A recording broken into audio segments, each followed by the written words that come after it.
പവിത്രത്തിൻ്റെ ഒരു അപ്കമിങ് എപ്പിസോഡിലേക്ക് എല്ലാവർക്കും സ്വാഗതം.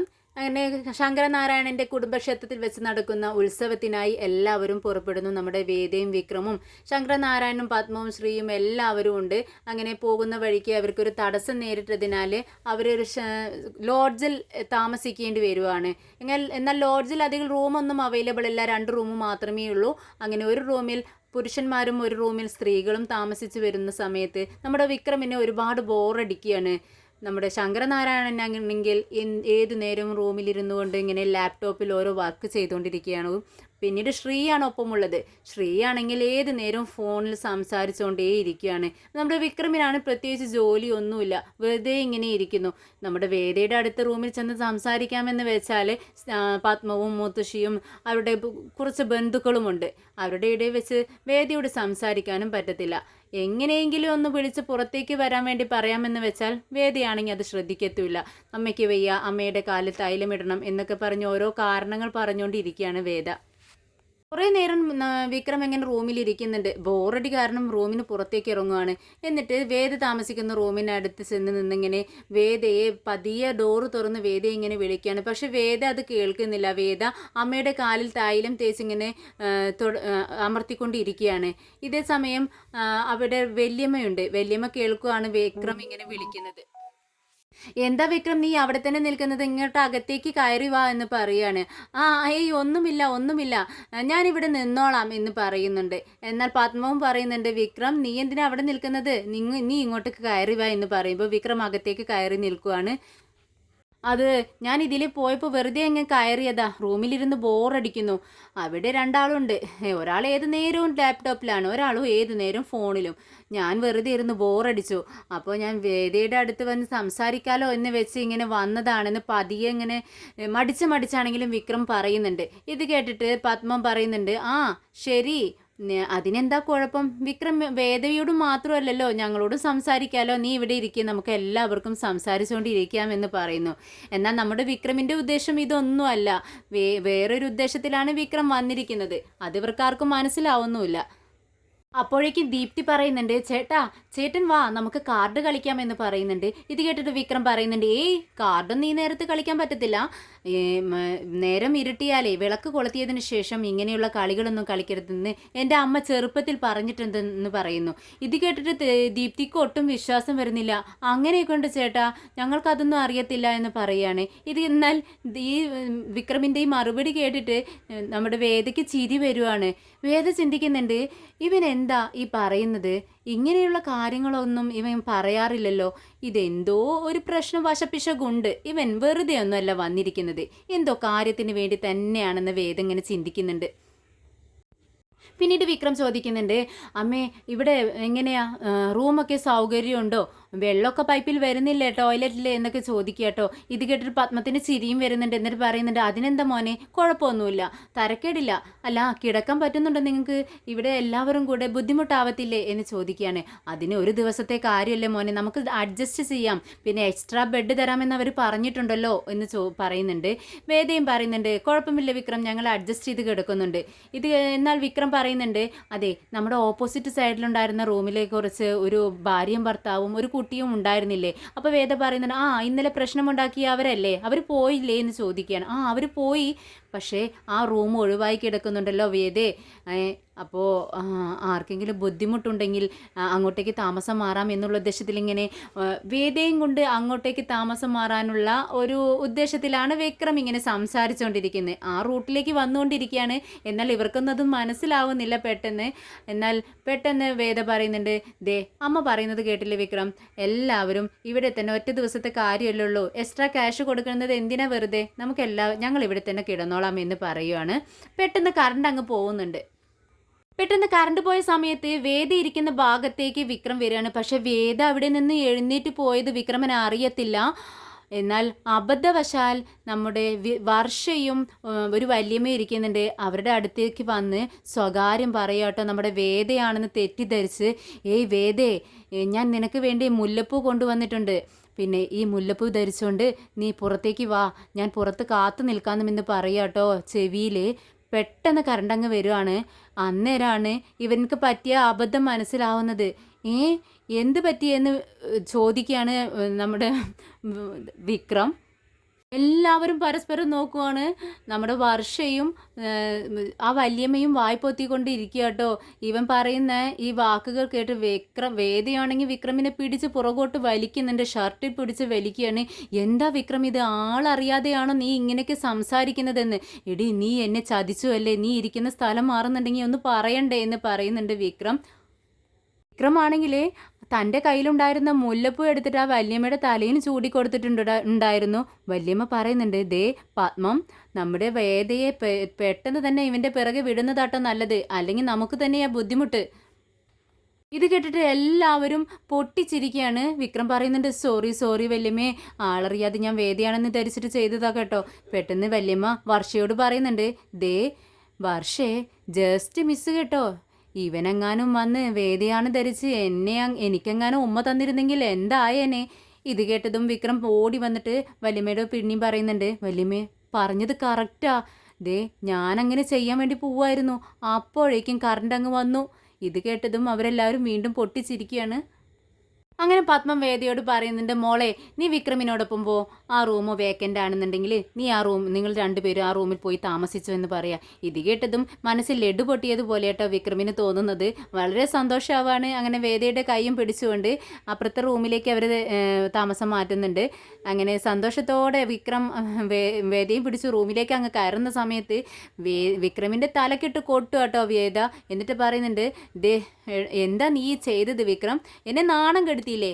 അവിടെ ആരൊക്കെയുണ്ട്, വയസ്സിന് മൂത്തവരും ഇളയവരും എല്ലാവരും ഉണ്ട്, അവരുടെയൊക്കെ മുന്നിൽ വെച്ച് നാണം കെടുത്തി. നീ എന്താ ഈ ചെയ്യുന്നത്, എന്താ ചെയ്യണ്ടേ എന്നൊന്നും നിനക്ക് ഒരു ബോധമില്ലേ വിക്രം എന്ന് ചോദിക്കുക കേട്ടോ. ഇത് കേട്ടിട്ട് വിക്രം പറയുന്നുണ്ട്, ദേ എനിക്ക് വേദനിക്കുന്നു കേട്ടോ, നീ ഒന്ന് നിർത്ത്. പിന്നെ ഞാൻ എന്താ ചെയ്തേ? ഞാൻ നിന്നോടുള്ള സ്നേഹം കൊണ്ടല്ലേ അങ്ങോട്ടേക്ക് വന്നത്. എപ്പോഴെങ്കിലും ഇങ്ങനെയൊക്കെ ഒരു ട്രിപ്പ് പോകാൻ കിട്ടുന്നത്, അത് വെറുതെ ഇങ്ങനെ അവിടെ ഇവിടെ ഇരുന്നുകൊണ്ട് തീർക്കണ്ടല്ലോ എന്ന് വിചാരിച്ചിട്ടാ ഞാൻ നിൻ്റെ അടുത്തേക്ക് വന്നത്. എനിക്ക് ബോറടിക്കുന്നടി എന്ന് പറയുക കേട്ടോ. അങ്ങനെ വേദ അവിടെ ഇരിക്കുകയാണ്. പെട്ടെന്ന് തന്നെ വിക്രം അവളുടെ കാലെടുത്ത് അവൻ്റെ മടിയിലേക്ക് വെക്കുകയാണ്. എന്നിട്ട് പറയുന്നുണ്ട്, സോപ്പ് ഇടട്ടോ വേദയെ, നീ എന്തിനാ ഇങ്ങനെ ദേഷ്യപ്പെടുന്നത്? ഇതൊക്കെ ഞാൻ നിന്നോടുള്ള സ്നേഹം കൊണ്ട് ചെയ്യുന്നതാ.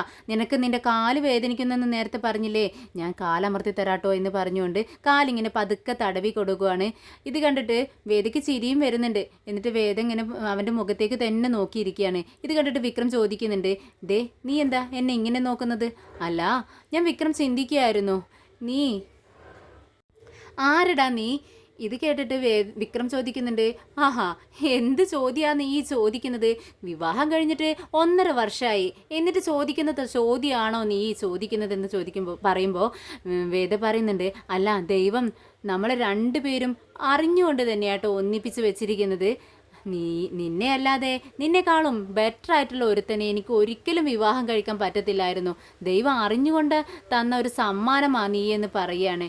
ഇത് കേട്ടിട്ട് വിക്രം പറയുന്നുണ്ട്, പക്ഷെ എനിക്കങ്ങനെയല്ല കേട്ടോ, നിന്നെക്കാളും ബെറ്റർ ആയിട്ടുള്ള ഒരാളും അല്ല, നിന്നെ പോലെ ഈക്വൽ ആയിട്ടുള്ള ഒരാളെയും എനിക്ക് കിട്ടില്ലായിരുന്നു. നിന്നെ അത്രയ്ക്ക് ഇഷ്ടമാണ് എനിക്ക് എന്ന് പറയുന്നുണ്ട് വിക്രം. നീ എനിക്ക് വേണ്ടി ഇത്രയൊക്കെ മാറിയില്ലേ? നീ അടിതടിയെല്ലാം വീട്ടുകൊണ്ട് എൻ്റെ കൂടെ ജീവിക്കുന്നില്ലേ? പക്ഷെ എനിക്ക് ഇപ്പോഴും ഒരു പേടിയുണ്ട് കേട്ടോ, നീ പഴയ ജീവിതത്തിലേക്ക് തന്നെ തിരിച്ചു പോവുമെന്ന് എനിക്ക് മനസ്സിലിങ്ങനെ ഇടയ്ക്കൊക്കെ പേടി വരാറുണ്ടെന്ന് പറയുകയാണ്. ഇത് കേട്ടിട്ട് വിക്രം പറയുന്നുണ്ട്, നിനക്ക് ഇപ്പോഴും സംശയമാണോ എന്നെ? ഞാൻ അങ്ങനെയൊന്നും പോകത്തില്ലടി, ഞാൻ നിൻ്റെ കൂടെ സുഖത്തോടെ ജീവിക്കണമെന്ന എൻ്റെ ആശ എന്ന് പറയുന്നുണ്ട്. എന്നാൽ വേദ പറയുന്നുണ്ട്, ഇല്ല വിക്രം, നീ എനിക്ക് സത്യം ചെയ്തതാ, ഇടയ്ക്കിടയ്ക്ക് ഇങ്ങനെ നിന്നെ ഓർമ്മിപ്പിച്ചുകൊണ്ടിരിക്കണം എനിക്ക്, എന്നാലേ നിനക്ക് ബോധം ഉണ്ടാവുള്ളൂ, നീ സത്യം ചെയ്യുമെന്ന് പറയുന്നുണ്ട്. ഉടനെ വിക്രം സത്യം ചെയ്തു കൊടുക്കുകയാണ്, ഇനി ഒരിക്കലും പഴയ ജീവിതത്തിലേക്ക് തിരിച്ചു പോവില്ല എന്ന്. അങ്ങനെ വേദയ്ക്ക് സമാധാനമാവുന്നുണ്ട്. പിന്നീട് വേദ അവിടെ പതുക്കെ കിടക്കുക കേട്ടോ ബെഡിൽ. ഉടനെ ഇങ്ങനെ വിക്രം ഇങ്ങനെ അവളോട് സംസാരിച്ചുകൊണ്ടേ ഇരിക്കുകയാണ്. വേദേ, നീ പറഞ്ഞില്ലേ നിൻ്റെ അച്ഛനുമായിട്ട് ഞാനും അച്ഛനും തമ്മിൽ ക്ലോസ് ആവണമെന്ന്, അതിനുവേണ്ടി എന്നോട് ശ്രമിക്കാൻ വേണ്ടി പറഞ്ഞില്ലേ? ഇപ്പോൾ ഞാൻ അതിനു വേണ്ടി ശ്രമിക്കുന്ന സമയത്ത് നിൻ്റെ അച്ഛൻ എത്ര നല്ല ആളാണെന്ന് അറിയാവോ? ഈ പുറത്തേക്ക് കാണുന്ന ആളൊന്നുമല്ല, പുറത്ത് ദേഷ്യമാണെങ്കിലും അടുക്കും തോറും എത്രത്തോളം നല്ല മനുഷ്യനാണ് അദ്ദേഹം, എത്രത്തോളം നല്ല മനുഷ്യനാണെന്ന് എനിക്ക് മനസ്സിലാക്കാൻ കഴിയുന്നുണ്ട്. എന്തായാലും എനിക്ക് അദ്ദേഹത്തോട് അടുക്കാൻ കഴിയും. നീ കണ്ടോ, പിന്നെ നീ അസൂയപ്പെടുന്ന തരത്തിൽ ഞാനും അദ്ദേഹം തമ്മിൽ അത്രയ്ക്ക് ക്ലോസ് ആവുന്ന ഒരു ദിവസം വരും. അതിനുവേണ്ടിയാണ് ഞാനും കാത്തിരിക്കുന്നത് കേട്ടോ എന്ന് പറഞ്ഞുകൊണ്ട് നമ്മുടെ വേദയുടെ മുഖത്തേക്ക് നോക്കുക. വേദയുടെ പ്രതികരണമൊന്നും കേൾക്കുന്നില്ലല്ലോ എന്ന് ഉദ്ദേശിച്ചുകൊണ്ട്. അപ്പോഴാണ് വിക്രം കാണുന്നത് നമ്മുടെ വേദ സുഖമായിട്ട് കിടന്ന് ഉറങ്ങുകയാണ്. പാവം എന്ന് പറഞ്ഞുകൊണ്ട് വിക്രം അവളുടെ കവിളിലെ പതിയെ ചുംബിക്കുന്നുണ്ട്. എന്നിട്ട് അവിടെ ഉണ്ടായിരുന്നൊരു പുതപ്പെടുത്ത് അവളെ പുതപ്പിക്കുകയാണ്. അങ്ങനെ വിക്രം കിടന്ന് ഉറങ്ങുവാണ്. പെട്ടെന്ന് കുറച്ച് സമയം കഴിഞ്ഞതും വേദ ഞെട്ടി എഴുന്നേൽക്കുന്നുണ്ട്. വിക്രം എവിടെ എന്ന് പറഞ്ഞുകൊണ്ട് നാലു പുറം നോക്കുവാണ്. അപ്പോഴാണ് അപ്പുറത്ത് കിടന്ന് ഉറങ്ങുന്ന വിക്രമിനെ വേദ കാണുന്നത്. പെട്ടെന്ന് എഴുന്നേറ്റിരിക്കുന്നുണ്ട്. എന്നിട്ട് വിക്രമിൻ്റെ മുഖത്തേക്ക് തന്നെ നോക്കിക്കൊണ്ട് മനസ്സിലിങ്ങനെ ചോദിക്കുകയാണ് വേദ, വിക്രം നീ എത്ര പാവമാണ്, എന്നെ എത്ര തിടുക്കപ്പെട്ട ഈ റൂമിലേക്ക് പിടിച്ചുകൊണ്ട് വന്നത്. എന്നിട്ട് ഞാൻ ഉറങ്ങിക്കഴിഞ്ഞപ്പോൾ പാവമല്ലേ അവിടെ കിടന്ന് ഉറങ്ങട്ടെ എന്നുള്ള ചിന്തകളല്ലേ നീ എന്നെ ശല്യപ്പെടുത്താതിരുന്നത്. വേറെ ആരെങ്കിലും ആയിരുന്നെങ്കിൽ ശല്യപ്പെടുത്തി ഉണർത്തിയേനെ. എന്തായാലും നീ എത്ര നല്ല മനുഷ്യനാ, മനുഷ്യസ്നേഹിയാ എന്ന് പറഞ്ഞുകൊണ്ട് അവൾ അവൻ്റെ കവിളിൽ ഒരു ഉമ്മ കൊടുത്ത് അങ്ങനെ കിടക്കുവാണ്. വേദ വിക്രമിൻ്റെ ചെവിയിൽ ഇങ്ങനെ പറയുന്നുണ്ട്, നിന്നെ എനിക്ക് എപ്പോഴും ഒത്തിരി ഇഷ്ടം Vikram, I love you Vikram എന്നിങ്ങനെ വിക്രമിൻ്റെ ചെവിയിൽ പറയട്ടോ. വിക്രമാണെങ്കിൽ നല്ല ഉറക്കത്തിലാണ്. പിറ്റേന്ന് രാവിലെ തന്നെ റൂം വെക്കേറ്റ് ചെയ്ത് അവർ പോവാനായി ഇരിക്കുന്ന സമയത്ത് വിക്രമിനും വേദയും കാണുന്നില്ല. ശങ്കരനാരായണൻ ദേഷ്യപ്പെടുന്നുണ്ട് കേട്ടോ. പത്മം എങ്ങോട്ട് ഇറങ്ങിയാലും ഇവർ രണ്ടുപേരും നേരം വഴുകും. ഇത് പറ്റത്തില്ല കേട്ടോ, എനിക്കിങ്ങനെ ഇവരെ വെയിറ്റ് ചെയ്യാൻ തീരെ പറ്റത്തില്ല, നീ അവരോട് പറഞ്ഞേക്കെന്ന് പറയുമ്പോഴേക്കും അവർ റൂമിൽ നിന്നും ഇറങ്ങി വരുന്നുണ്ട്. അങ്ങനെ എല്ലാവരും പെട്ടെന്ന് തന്നെ വണ്ടിയിൽ കയറി അവിടെ നിന്നും പുറപ്പെടുന്നുണ്ട്. പകുതി എത്തിയപ്പോൾ നമ്മുടെ ശങ്കരനാരായണൻ ഒരു കോള് വരുന്നുണ്ട്. അദ്ദേഹത്തിൻ്റെ ചേട്ടനായിരിക്കും. അദ്ദേഹം പറയുന്നുണ്ട്, ശങ്കര നീ എവിടെയാ, എന്താ നിങ്ങൾ ഇത്ര വഴുകുന്നത്. ഇത് കേട്ട് ശങ്കരനാരായണൻ പറയുന്നുണ്ട്, വഴിയെ കുറച്ച് പ്രോബ്ലംസ്, ഞങ്ങൾ ഇന്നലെ തന്നെ പുറപ്പെട്ടതായിരുന്നു, കറക്റ്റ് സമയത്ത് തന്നെ എത്തണമെന്നുള്ള ഉദ്ദേശത്തോടെ വന്നത്, പക്ഷേ എല്ലാ പ്ലാനിങ്ങും തെറ്റി, എന്താ വിളിച്ചതെന്ന് ചോദിക്കുന്നുണ്ട്. അങ്ങനെ ചേട്ടൻ പറയുന്നുണ്ട്, അതെ നിങ്ങൾ പെട്ടെന്ന് തന്നെ ഇവിടെ എത്തണം, ഒരു 4 മണിക്കൂർ കൊണ്ട് ഇവിടെ എത്തിയാൽ മാത്രമേ ചടങ്ങുകൾക്ക് നിനക്ക് വിളക്ക് കൊളുത്താൻ പറ്റത്തുള്ളൂ. അല്ലാന്നുണ്ടെങ്കിൽ ഇവിടെ ഒരാൾ ഇരിക്കുന്നുണ്ടല്ലോ, നിന്റെ ശത്രു, അവൻ താക്കോലെടുത്ത് ഇതെല്ലാം ഈ ചടങ്ങുകളെല്ലാം അദ്ദേഹം ചെയ്യേണ്ടി വരും എന്ന് പറയുകയാണ്. അങ്ങനെ ശങ്കരനാരായണൻ്റെ മുഖം മങ്ങുന്നത് കണ്ട് പത്മം ചോദിക്കുന്നുണ്ട്, ആരാ വിളിച്ചത്. അത് ചേട്ടനായിരുന്നു, ഒരു 4 മണിക്കൂറിനുള്ളിൽ അങ്ങോട്ടേക്ക് എത്തണം എന്നാണ്, ചടങ്ങുകളെല്ലാം തുടങ്ങും എന്ന് പറയുന്നുണ്ട്. നമ്മളാണല്ലോ അത് ചെയ്യേണ്ടത്, ഞാൻ അവിടെ എത്തിയതിനു ശേഷമാണ് ആ ചടങ്ങുകളെല്ലാം നിർവഹിക്കേണ്ടത്, ഇനി എന്ത് ചെയ്യും. അപ്പോൾ ഡ്രൈവറോട് ചോദിക്കുന്നുണ്ട്, സാറ് പറഞ്ഞ കിലോമീറ്റർ 60-ൽ പോകണമെന്നല്ലേ, വാഹനം ഓടിക്കണമെന്നല്ലേ പറഞ്ഞിരിക്കുന്നത്, അങ്ങനെ ഓടിച്ചാലൊന്നും 4 മണിക്കൂർ കൊണ്ട് അവിടെ എത്താൻ പറ്റത്തില്ല എന്ന് പറയുന്നുണ്ട്. ഇത് കേട്ടിട്ട് വിക്രം ഇങ്ങനെ ആലോചിച്ചിരിക്കുകയാണ്. വിക്രം പറയുന്നുണ്ട്, നിങ്ങൾക്ക് എല്ലാവർക്കും സമ്മതമാണെങ്കിൽ ഞാൻ വണ്ടി ഓടിക്കാം, കറക്റ്റ് സമയത്ത് തന്നെ ഞാൻ നിങ്ങളെ അവിടെ എത്തിച്ചേക്കാം. എന്നാൽ ശങ്കരനാരായണൻ പറയുന്നുണ്ട്, എനിക്കറിയാം നീ ഓവർ സ്പീഡായിരിക്കും ഉദ്ദേശിക്കുന്നത്, ഞാൻ പറഞ്ഞതുപോലെ തന്നെ നടക്കത്തുള്ളൂ, 60 അതിൽ കൂടുതൽ സ്പീഡിൽ ഞാൻ പോകാൻ സമ്മതിക്കില്ല, അതെൻ്റെ നിയമമാണെന്ന് പറയാണ്. ഇത് കേട്ടതും നമ്മുടെ വിക്രം പറയുന്നുണ്ട്, ഞാൻ നിയമപ്രകാരം മാത്രമേ വണ്ടി ഓടിക്കത്തുള്ളൂ, ഹൈവേയിൽ എത്ര സ്പീഡിൽ പോകാമെന്ന് എനിക്കറിയാം, സാർ അവിടെ ഇരുന്ന് തന്നാൽ മതി, നിയമം ലംഘിച്ചുകൊണ്ട് ഞാൻ വാഹനം ഓടിക്കത്തില്ല, ഇന്നേ വരെ ഞാൻ ഓടിച്ചിട്ടില്ല കേട്ടോ എന്ന് പറയാണ്. ഉടനെ തന്നെ ദീപ്തി പറയുന്നുണ്ട്, നമ്മുടെ പത്മയും ഒക്കെ ശങ്കരനാരായണനെ പ്രോത്സാഹിപ്പിക്കുകയാണ്. ദീപ്തി പറയുന്നുണ്ട്, അച്ഛാ ചേട്ടൻ പറയുന്നത് കേട്ടില്ലേ, നമ്മളെവിടെ എത്തിക്കാമെന്ന്, നമ്മൾ ഇത്രയും കഷ്ടപ്പെട്ട് വന്നിട്ട് നമ്മൾ ഉദ്ദേശിച്ച കാര്യം നടന്നില്ലെങ്കിൽ സങ്കടമാവില്ലേ, നമുക്ക് കറക്റ്റ് സമയത്ത് അവിടെ എത്തണം അച്ഛാ എന്ന് പറയാട്ടോ. അപ്പോഴാണ് നമ്മുടെ വേദയ്ക്ക് ഒരു ബുദ്ധി തോന്നുന്നത്, ഇവരെ അച്ഛനെയും മരുമകനെയും ഒന്നിപ്പിക്കാനുള്ള ശ്രമത്തിലാണ് നമ്മുടെ വേദ. അങ്ങനെ വേദ പറയുന്നുണ്ട്, ശരി, എൻ്റെ ഭർത്താവ് വണ്ടി ഓടിക്കണമെന്നുണ്ടെങ്കിലേ ഞാൻ പറയുന്ന കണ്ടീഷൻ അംഗീകരിക്കണം. ഇത് കേട്ട് എല്ലാവരും പരസ്പരം നോക്കുവാണ്, എന്ത് കണ്ടീഷനാണാവോ ഇനി അടുത്തത് വെക്കാൻ പോകുന്നത് എന്നുള്ള ഉദ്ദേശത്തിൽ. എന്താ നീ പറയുമെന്ന് പത്മം പറയുമ്പോൾ നമ്മുടെ വേദ പറയുന്നുണ്ട്, അല്ല അദ്ദേഹം പറഞ്ഞതുപോലെ ചെയ്യുമെന്ന് എനിക്കറിയാം, 5 മണിക്കല്ലേ നമ്മൾ അവിടെ എത്തേണ്ടത്, 4:55 തന്നെ നമ്മളെ അവിടെ വിക്രം എത്തിക്കും. പക്ഷേ അങ്ങനെ ആയിക്കഴിഞ്ഞാൽ, അങ്ങനെ നമ്മളെ അവിടെ കറക്റ്റ് സമയത്ത് തന്നെ എത്തിച്ചു കഴിഞ്ഞാൽ അച്ഛൻ എൻ്റെ ഭർത്താവിനെ മരുമകനായി പൂർണ്ണമായി അംഗീകരിക്കണം, മകനെ എന്ന് അദ്ദേഹത്തെ വിളിക്കുകയും ചെയ്യണം എന്ന് പറയുകയാണ്. എന്നാൽ നമ്മുടെ ശങ്കരനാരായണൻ അതിനെ അനുകൂലിക്കുന്നില്ല. ഇല്ല, ഞാൻ അങ്ങനെ അംഗീകരിക്കില്ല, ഞാൻ അങ്ങനെ വിളിക്കില്ല എന്ന് പറയാം കേട്ടോ. എങ്കിൽ ശരി, ഞാൻ എൻ്റെ ഭർത്താവ് വണ്ടി ഓടിക്കില്ല, കറക്റ്റ് സമയത്തിൽ അവിടെ എത്തൂല്ല എന്ന് വളരെ നിസ്സാര മട്ടിൽ നമ്മുടെ വേദ പറയുകയാണ്. അപ്പോൾ പത്മ പറയുന്നുണ്ട്, ദേ നിങ്ങൾ എന്താ ശങ്കരേട്ട ഈ പറയുന്നത്? വേദ പറയുന്നത് അംഗീകരിക്കേ, നമുക്ക് നമ്മൾ ഉദ്ദേശിച്ച കാര്യം നടക്കണം. അവൾ പറയുന്നത് ശരിയല്ലേ, ഇത്രയായി, നമ്മൾ ഇത്രയും ആയില്ലേ, ഇനി അവനെ മരുമകനായി അംഗീകരിക്കുന്നതുകൊണ്ട് എന്താ, മകനെ എന്ന് വിളിച്ചാൽ എന്താ? അവൾ പറയുന്നത് പോലെ അംഗീകരിക്കുമെന്ന് പറയാണ്. വളരെ നിർബന്ധം, എല്ലാവരുടെയും നിർബന്ധപ്രകാരം ശങ്കരനാരായണൻ മനസ്സോടെ വേദ പറയുന്ന കാര്യങ്ങൾ അംഗീകരിച്ചു കൊടുക്കുവാണ്. അങ്ങനെ കറക്റ്റ് ടൈമിൽ തന്നെ അവരെ അവിടെ എത്തിച്ചാൽ, ആ സ്ഥലത്ത് എത്തിച്ചാൽ, അങ്ങനെ മരുമകനായി അംഗീകരിക്കാൻ, മകനെ എന്ന് വിളിക്കുകയും ചെയ്യാമെന്ന് നമ്മുടെ ശങ്കരനാരായണൻ വാക്ക് കൊടുക്കുവാണ്. വിക്രം വളരെ ആവേശത്തോടുകൂടി ഡ്രൈവിംഗ് സീറ്റിലേക്ക് കയറുന്നുണ്ട്. അങ്ങനെ വണ്ടി ഓടിക്കുകയാണ്. വേദ നല്ല അഭിമാനത്തോടെ ഇങ്ങനെ ഇരിക്കുക, എല്ലാവരെയും നോക്കുന്നുണ്ട്. കണ്ടില്ലേ, എൻ്റെ ഭർത്താവ് വണ്ടി ഓടിക്കുന്നത് കണ്ടില്ലേ എന്നുള്ള മട്ടിലാണ് അവൾ ഇരിക്കുന്നത്. അങ്ങനെ നമ്മുടെ വിക്രം അവരുടെ കുടുംബക്ഷേത്രത്തിൽ കറക്റ്റ് ടൈമിന് തന്നെ അവിടെ എത്തിക്കുക കേട്ടോ. അങ്ങനെ വണ്ടിയിൽ നിന്ന് എല്ലാവരും ഇറങ്ങുന്നുണ്ട്. അയ്യോ, നമ്മൾ ലേറ്റ് ആയോണാവോ എന്നുള്ള ഉദ്ദേശത്തിൽ പരസ്പരം ചോദിക്കുന്നുണ്ട് നമ്മുടെ ശ്രീയൊക്കെ. പെട്ടെന്ന് വേദ പറയുന്നുണ്ട്, അച്ഛാ, ഞാൻ വണ്ടിയിൽ കയറുന്ന സമയത്ത്, വിക്രം വാഹനം ഓടിക്കുന്ന സമയത്ത് ഞാനൊരു കണ്ടീഷൻ പറഞ്ഞിട്ടുണ്ടായിരുന്നില്ലേ, ഇവിടെ കറക്റ്റ് ടൈമിന് എത്തിയാൽ മോനെന്ന് വിളിച്ചോളാൻ, മരുമകനായിട്ട് അംഗീകരിക്കാനും വിക്രമിനെ മോനെന്ന് വിളിക്കാനും അത് അച്ഛൻ അംഗീകരിക്കുകയും ചെയ്തില്ലേ, അങ്ങനെ ചെയ്യണമെന്ന് പറയുകയാണ്. ഉടനെ തന്നെ ഞാൻ അങ്ങനെ എന്തിനു വേണ്ടി ചെയ്യണം എന്നാണ് തിരിച്ച് നമ്മുടെ ശങ്കരനാരായണൻ ചോദിക്കുന്നത്. അതെന്താ അച്ഛാ, അച്ഛൻ ഇതെല്ലാം സമ്മതിച്ചതല്ലേ, എന്നിട്ട് വാക്ക് മാറുവാണോ എന്ന് ചോദിക്കുകയാണ്. ഞാൻ വാക്ക് മാറുന്നില്ലല്ലോ, നീ വാച്ചിലേക്കൊന്ന് നോക്ക്. അപ്പോൾ 5 മണിയാട്ടോ. അപ്പോൾ ശങ്കരനാരായണൻ പറയുന്നുണ്ട്, 4:55 നീ ഇവിടെ എത്തിക്കാമെന്നാണ് പറഞ്ഞത്, പക്ഷേ 5 മണിയാവുമ്പോഴാണ് നമ്മളിവിടെ ഇറങ്ങുന്നത്. അപ്പോൾ ലേറ്റ് ആയില്ലേ, 5 മിനിറ്റ് ലേറ്റ് അല്ലേ എന്ന് ചോദിക്കുക. ഇത് ഒരുപാട് കഷ്ടമാണ് ടാച്ചാ, ഇത്രയ്ക്കൊന്നും വേണ്ട എന്ന് പറയുന്നുണ്ട്. എന്താ നീ പറയുന്നത്?